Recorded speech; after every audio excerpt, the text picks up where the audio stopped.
Hi guys! Ayun, good morning. Tsaka ng Peslak. It's, anong oras na ba? 5:55 a.m. Magpapa-gasoline muna kami and then, yun, biyahe na kami papuntang Åre, Jämtland, Sweden. Mga kasama ko, pagod, si ate puyat, kakaaral. Si Nonoy busy mag-cellphone. Minecraft. Sa pilitan din ang gising niyan. So, yun nga. Samahan nyo kami sa aming biyahe. See ya!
Dito kami sa Erikslund somewhere.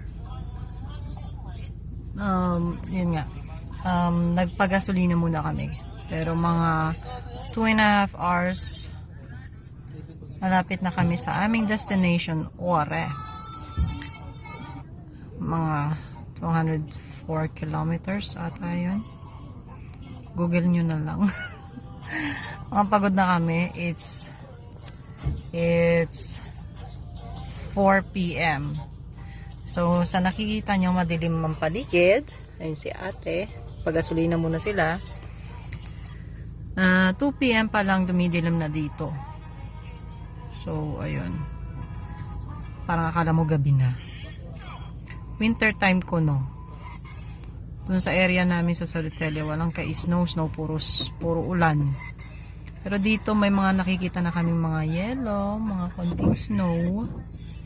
Tapos sabi nila, bukas mag-i-snow daw maghapon. So, yeah. We'll be back. Hello again. Good evening.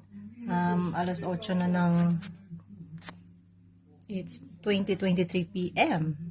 So, 1 hour ago, nakarating na kami sa bahay. Ay, wow, bahay. Dito sa titiran namin sa Åre. Medyo, ayan na, resulta ng paggulo ng higaan. Inayos na namin higaan.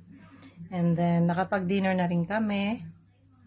So, pahinga ang haba ng biyahe kanina. So, mamaya, itour ko kayo kahit magulo na yung mga higaan.